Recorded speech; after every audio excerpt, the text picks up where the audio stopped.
Bien le bonjour à tous et à toutes. Merci de répondre une fois encore présent à ce numéro de votre émission matinale, le meilleur réveil. Bon réveil à tous. Et ensemble, nous allons démarrer cette très belle journée qui s'annonce très bien, mesdames et messieurs. C'est tout juste après la virgule publicitaire.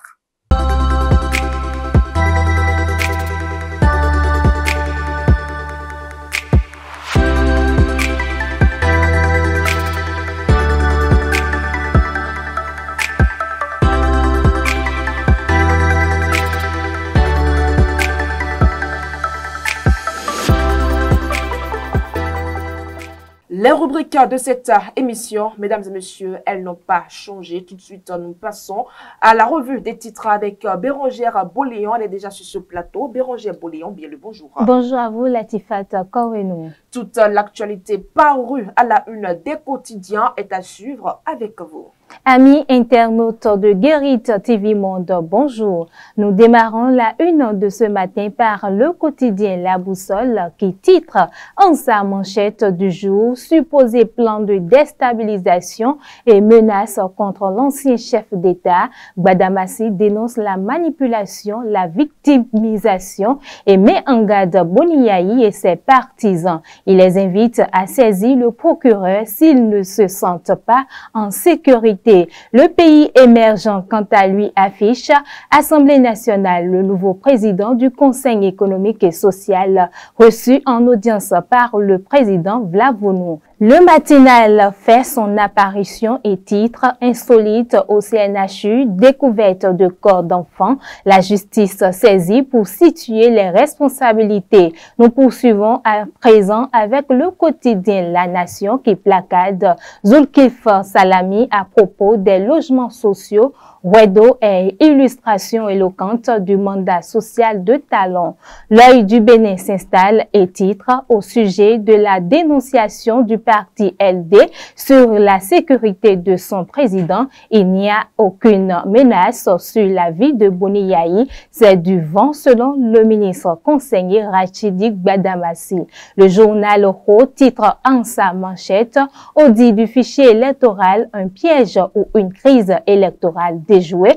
Par son excellence, Monsieur Patrice Talon s'interroge le quotidien. Fraternité de son côté titre incendie suite à la collision entre deux camions sur l'As Kobeketou, le paillot et l'incivisme des bourreaux des populations. 6 morts enregistrés, 3 camions calcinés et une route en partie dégradée. Le quotidien palmarès de ce matin affiche audit du fichier électoral. Les experts s'entendent sur une feuille de route.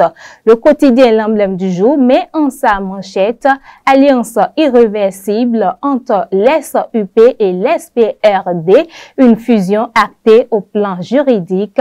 Le quotidien Matin Libre pour boucler la une de ce matin affiche Rikiat Madougou, 4 ans déjà, une commémoration toujours dans le partage. C'est tout ce qu'il faut retenir, Latifat, de la une de ce jour. Bien à vous, Boléon Bérangère. Mesdames et messieurs, cette première rubrique de votre émission laisse place à la suivante, le bulletin d'information avec Amanda Esmeralda Daké.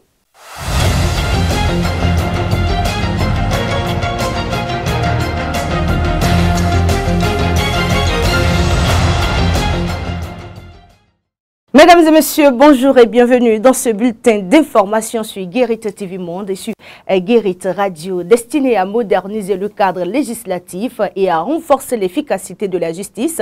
Sept projets de loi sont inscrits à l'ordre du jour de la première session extraordinaire de l'Assemblée nationale du Bénin, ouverte ce jeudi 27 février 2025. Parmi les textes figure un projet de loi sur la chefferie traditionnelle visant à formaliser le rôle des autorités traditionnelles dans l'organisation sociopolitique du pays. Nous avons à cet effet tendu notre micro à quelques têtes couronnées de la ville de Porto Novo et environ. On les écoute. C'est une satisfaction. C'était les actes subséquents qu'on attendait qu'ils soient pris afin que la chefferie traditionnelle soit une institution étatique qui doit collaborer avec l'État, les collectivités territoriales et toutes les autres institutions de la République. Nous sommes heureux et nous souhaitons que ce projet de loi puisse être rapidement étudié et que cela soit adapté à leur niveau pour que cela devienne une réalité.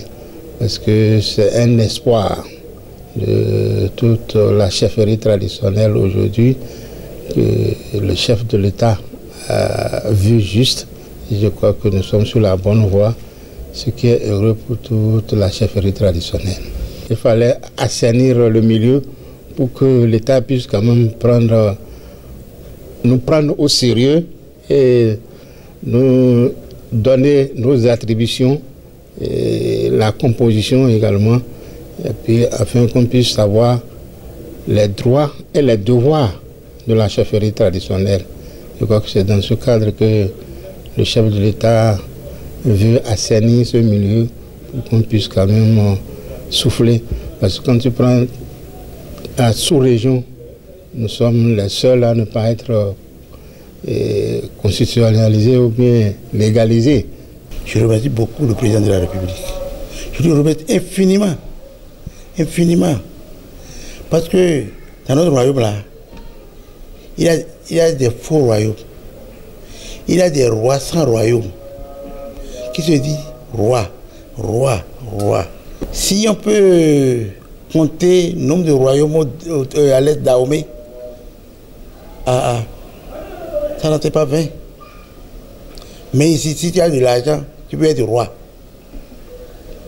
Mais aujourd'hui, maintenant, on veut connaître les vrais rois. Voilà, les vrais rois. Ouais, on veut connaître les vrais rois. Si on ne politise pas, on va voir les vrais rois. Mais si la politique rentre dedans, il y aura des bagouilles. Bon, mais au sein de nous, tout est toléré au gamin dans les autres terrains. Il y a que au sein des édos, nous le clopo. Mais ma jeheni chong bakun le, il y a que bakun des ont tanaï. Donc, il m'a quoi na chong bakun. Mais moi, il y a que bakun, mais que bakun, si en zone. Bon, il y a que bakun chanson tanaï de clopo. Donc, ouais, quoi, un chong bakun, à la va ouais. Bon, là, non, c'est les glos. Bon, il y a deux seins au bakun, ton aïe. Nous, c'est bakun à chong, à douanier. Il y a mon chong et à halo sing bakun. Bon, dans mi, on en lait. À halo sing bakun de veau, non, on en lait. Il m'a dit, ton nom est titre pour le poids. Il y a des bidins, John Jolly was in a bibo ménager de poids. Il m'a dit, carton durant cabo, go. La contraception est définie par l'Organisation mondiale de la santé comme étant l'utilisation d'agents, de dispositifs, de méthodes ou de procédures pour diminuer la probabilité de la fécondation ou l'éviter. Ainsi, cet ensemble de moyens vise à empêcher qu'un rapport sexuel entraîne une grossesse. Nous nous sommes rapprochés de Sandra Balogun, sage-femme d'État, qui nous entretient sur l'importance, les différents types, ainsi que le principe de la contraception. La contraception, c'est l'ensemble des moyens et méthodes utilisés par la famille pour espacer les naissances. Il existe différents types de contraception. On a les contraceptions modernes. On peut parler des DIU, dispositifs intra-utérines. On a les pilules. On a les implants. On a les jardins qu'on utilise. À part ça, on a les préservatifs masculins et féminins. Si les couples décident d'utiliser, ça leur permet d'éviter les grossesses et d'éviter encore les IST. Toutes les femmes qui viennent faire les différentes méthodes, on leur dit d'abord de faire un test de grossesse. Si le test de grossesse est négatif, là, on pose encore notre curiosité pour comprendre, pour connaître leur cycle, pour connaître les différentes maladies familiaux, leurs antécédents, leur chastité, leur parité. Ça veut dire combien d'enfants ils ont à la maison. On demande tout avant de leur proposer les différentes méthodes. Mais si la femme est catégorique, si elle dit que c'est cette méthode qu'elle veut, on n'a plus le choix. Chaque femme avec son organisme. Je peux faire ça à A, elle n'aura pas de plainte, mais à B, elle va venir avec des plaintes. La planification est là pour leur aider à avoir d'enfants quand ils veulent. Ça évite aussi les avortements. et des décès maternels, surtout les jeunes sœurs qui prennent des grossesses non désirées pour aller se faire avorter et en plus à cause des décès maternels ou bien à la suite, elles reviennent pour dire que elles sont infectées, elles ne peuvent pas concevoir parce que leurs utérus sont déjà endommagés à cause des avortements à répétition ou bien les médicaments traditionnels qu'elles prennent pour pouvoir éviter que les parents ne soient au courant. Lorsque vous avez recours à la contraception et vous mettez fin à cela, vous pouvez tomber enceinte à tout moment. En bref, les corps sans vie de 4 enfants dénudés de leur tête ont été retrouvés ce jeudi 27 février 2025 derrière la morgue du Centre national hospitalier et universitaire CNHU par des agents d'entretien. Cette découverte macabre a suscité l'indignation et la consternation dans le rang des populations alors que les autorités tentent de déterminer l'origine et les circonstances qui entourent ces dépouilles. Une enquête a donc été ouverte dans l'urgence avec l'espoir d'élucider cette affaire aussi troublante qu'incompréhensible. Mesdames et messieurs, c'est avec cette note troublante et triste que nous fermons donc ce bulletin d'information. Merci de nous avoir suivis. Latifat Korinou, à vous. Bien à vous, Amanda Esmeralda Daké. Mesdames et messieurs, merci d'être toujours en notre compagnie. Nous allons juste à présent marquer une courte pause publicitaire. Vous organisez un mariage, un anniversaire, un baptême, un séminaire, un spectacle, un meeting politique ou tout autre événement, Guérit TV Monde vous propose un service de sonorisation professionnelle de meilleure qualité. Pour plus d'informations, contactez-nous au +229 91 19 10 10. Guérit TV Monde, le leader des Web TV.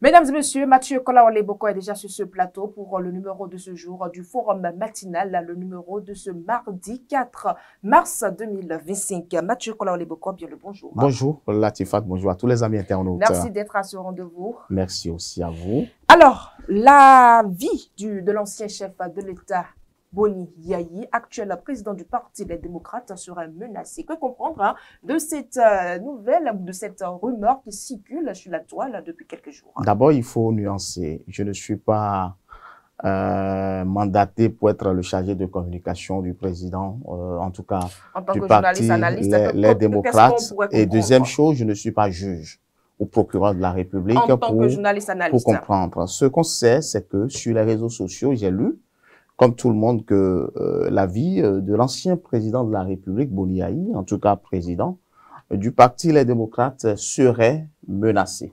Et j'ai lu comme tout le monde que c'est une tentative justement d'assassinat à l'encontre du sieur Boni Yayi. Mais serait-il vrai ou faux? Je ne sais pas. Mais ce qu'on sait, c'est que lorsque nous allons prendre la personnalité de Boni Yayi, on parle au conditionnel, peut-être estimer que cela pourrait être éventuellement peut-être vrai, éventuellement vrai. Maintenant, si cela pourrait être éventuellement vrai ou cela s'avérait vrai, Latifat, alors Boni Yayi étant une institution de la République, je pense quand même qu'il a autour de lui des personnalités qu'il faut, des têtes qu'il faut. Ils connaissent le processus, bien évidemment, pour peut-être être en sécurité. La première des choses à faire, c'est d'aller porter plainte contre INS en disant « Attention, ma vie est en danger, je suis menacé. » Donc, on porte plainte à l'endroit de l'autorité et on se protège contre INS. Et on sait que Boni Yayi, voici le processus qui a été fait, mais si la procédure que moi je lis depuis un certain moment sur les réseaux sociaux, là, c'est que bon, on pourrait éventuellement se demander et se poser la question de savoir s'il faut juste prendre le peuple à témoin ou la communauté internationale à témoin de ce que la vie de Boni Yayi serait menacée, mais cela ne devrait pas être suffisant parce que je suis convaincu que le Parti des démocrates n'est pas un petit parti. Et ce sont des cadres bien avérés qui s'y trouvent, qui sont autour qui gravitent autour de Boni Yayi, justement le leader de ce parti-là. Et je pense que chacun d'eux connaît déjà la voie qu'il faut mener pour pouvoir peut-être prendre beaucoup plus le peuple à témoin et l'opinion internationale à témoin et même avoir beaucoup plus d'arguments pour que demain, on soit plus protégé. C'est vrai, hein, Mathieu Kola-Olebokor, vous n'êtes pas porte-parole du parti, vous n'êtes ni un juge, hein, mais en analysant un peu, en tenant compte hein, de l'arène politique, qui pourrait bien vouloir la mort ou bien vouloir s'en prendre à la sécurité de l'ancien chef de l'État? Non, lorsque moi je suis tombé sur l'article qui énoncerait justement les éventuelles raison voilà de l'assassinat contre le sieur Boni Yayi, l'ex-chef de l'État de la République, aujourd'hui président du parti Les Démocrates. Moi, j'ai analysé la chose sur deux pans. D'abord, il faut d'abord voir peut-être si le parti Les Démocrates, tel que justement l'a affirmé le secrétaire général adjoint du gouvernement, porte-parole du gouvernement, ne se repositionne pas autrement pour pouvoir aussi avoir du poids, d'accord, comme ce que nous avons enregistré dans les années 2012 jusqu'à 2015-2016 avec cette tentative d'empoisonnement qui aurait impliqué l'actuel président de la République et qui, malheureusement, s'est soldé sur un non-lieu que vous connaissez. Donc, Boni Yayi ne serait-il pas politiquement en train de se repositionner? Mais j'ai dit quelque chose tout à l'heure, j'ai dit, si on s'en tient à l'institution Boni Yayi, on pourrait peut-être éventuellement lui donner une petite,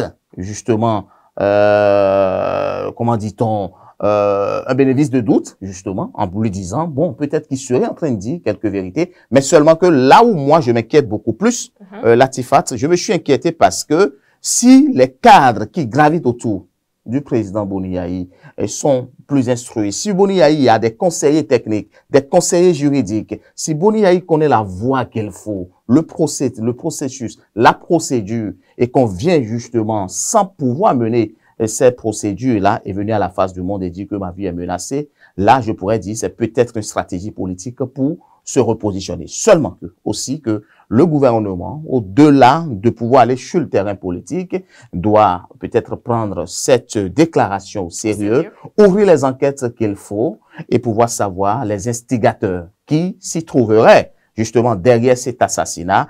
Est-ce que le camp Boni Yayi dit la vérité? Est-ce que le camp Boni Yayi ment? Je ne pourrais absolument le dire. Mais si éventuellement, l'un dans l'autre, il s'agirait justement du fake, ou il s'agirait de pouvoir juste alerter l'opinion, il faut situer les responsabilités et il faut sanctionner jusqu'à la dernière rigueur. Et quel est donc le deuxième pan de votre analyse? Le deuxième pan de mon analyse, au-delà d'être politique, je viens de le dire, c'est que il faut qu'on prenne justement la déclaration au sérieux. Il faut que le gouvernement, au-delà des attaques politiques, au-delà de dire, ben écoutez, l'opposition et tout, la mouvance, il faut que, bon, on puisse aussi saisir le procureur de la République sur les déclarations justement du parti Les Démocrates ou du leader du parti Les Démocrates pour pouvoir justement l'écouter et puisse peut-être mieux comprendre comment il explique justement son assassinat, qui sont ceux qui sont les instigateurs de son assassinat, où a-t-il appris justement ces nouvelles-là, comment l'a-t-il appris, voilà, ou qui sont ceux qui sont derrière, qui sont ceux qui sont les témoins. Il faut qu'on enquête. Si Boni Yayi ne l'a pas fait, il faut que le gouvernement, qui est garant de notre sécurité, le garant de la sécurité des citoyens, puisse le faire, ouvrir une enquête, que le procureur, d'accord, de la République, que le procureur général puisse saisir de ce dossier-là, pour que ça soit l'un ou l'autre. Moi, je le dis, soit on dit la vérité, et ce serait comme ça, soit on ment, et que si éventuellement les enquêtes ne s'avéraient pas ce qu'il pourrait donner, parce que n'oubliez pas aussi que déjà les tensions montent au niveau des différentes communes. Je ne veux pas peut-être encore plonger le couteau dans la plaie. Vous savez, la commune dans laquelle Boni Yayi vient a déjà réagi, sollicité. On ne doit pas toucher un cheveu de notre fils, mais je pense que ce sont des déclarations graves parce que l'approche de 2026 est là. Et au-delà de tout, n'oubliez pas ce qui s'est passé en 2019 avec la tension de l'autre côté de Kadjeroun. Il faut que,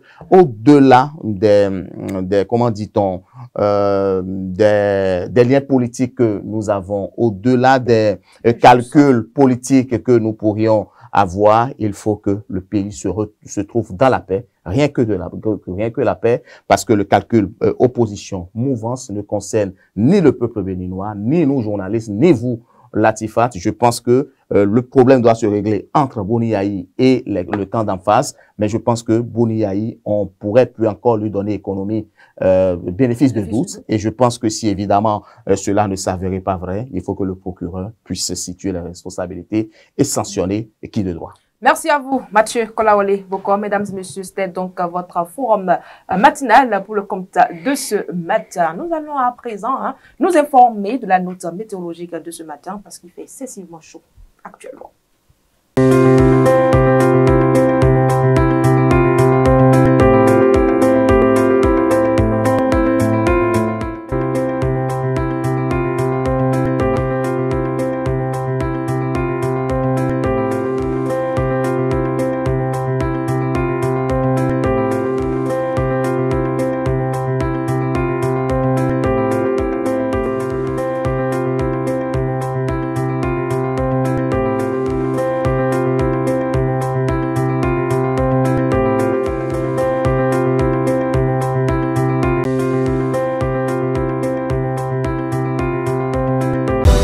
Vous organisez un mariage, un anniversaire, un baptême, un séminaire, un spectacle, un meeting politique ou tout autre événement, Guérit TV Monde vous propose un service de sonorisation professionnelle de meilleure qualité. Pour plus d'informations, contactez-nous au +229 91 19 10 10. Guérit TV Monde, le leader des Web TV.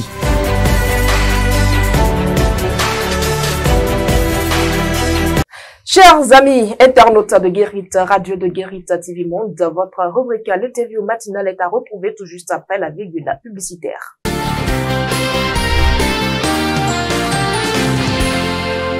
Les scarifications ou les cicatrices. Si les cicatrices, c'est ce qui est dans le visage de l'homme, les scarifications, c'est ce qu'on coupe pour mettre les produits dans le corps. Les scarifications, d'abord, c'est les vaccins des Béninois, des Africains. Donc, quand on dit on veut se faire vacciner, on met les produits dans le corps, ce qui veut dire les produits de protection sur le corps de Béninois. Quand tu vas voir les scarifications de l'âme sur le corps. On met les doux, on met les signes, on met les symboles pour mettre les produits dedans, pour permettre à la personne d'être fort, pour permettre à la personne d'être protégée, pour les retours à l'envoi, la protection, tout ça, c'est les scarifications. Mais les cicatrices, c'est ce que les parents utilisaient comme identité. Quand on parle d'identification de leurs semblables, de leur royauté, c'est que de leur fils ou fille qui vient de leur famille ou qui vient de leur zone, c'est à cause des scarifications, des cicatrices plutôt, on arrive à reconnaître ces enfants à l'époque. Parce qu'à l'époque, on n'arrive pas à identifier, par exemple, on dit les women. Les women doivent avoir leurs cicatrices à part.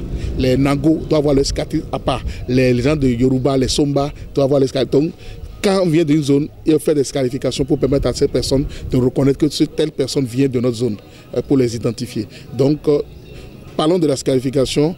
Je vais vous dire les cicatrices quand on l'a. C'est juste pour permettre à l'individu de connaître que telle personne c'est mon frère, telle personne vient de ma zone et que tu peux discuter avec lui ou bien tu peux l'identifier très vite à travers les cicatrices que nous voyons dans le visage des gens. Et ça n'a rien de négatif. C'est rien que des choses positives pour permettre à un individu d'être identifié. Il y a aussi des parents, les gens de Ouida par exemple, qui font les deux ici. C'est pour permettre aux frères de Ouida de dire « Ah, c'est notre frère, il vient de notre royaume, il vient de notre famille, il vient de telle zone pour nous. » Donc c'est comme ça aussi, il y a nos parents qui avaient l'habitude d'identifier les enfants. Tu vas voir qu'il y a les gens de Ogboni qui font les 3 ici sur le corps. Quand tu rentres dedans, on t'identifie. Là, quand un individu te voit, il saura que tu es dans notre loge, tu es dans notre Ogboni. Et il y a aussi d'autres personnes qui font les symboles et qui mettent ça comme tatouage sur le corps pour permettre à l'autre de dire quel est le nom que tu portes, quel est le signe que tu as, quel est le chiffre que tu as, quelle est la grade que tu portes. C'est aussi comme ça, aussi sur le plan spirituel, le plan ésotérique, ces symboles sont des symboles dignes. Par exemple, quand on prend un roi, c'est à travers les pelles, son accoutrement. Donc les cicatrices font comme si des accoutrements pour identifier un individu par rapport à son travail qu'il fait et par rapport à sa vie.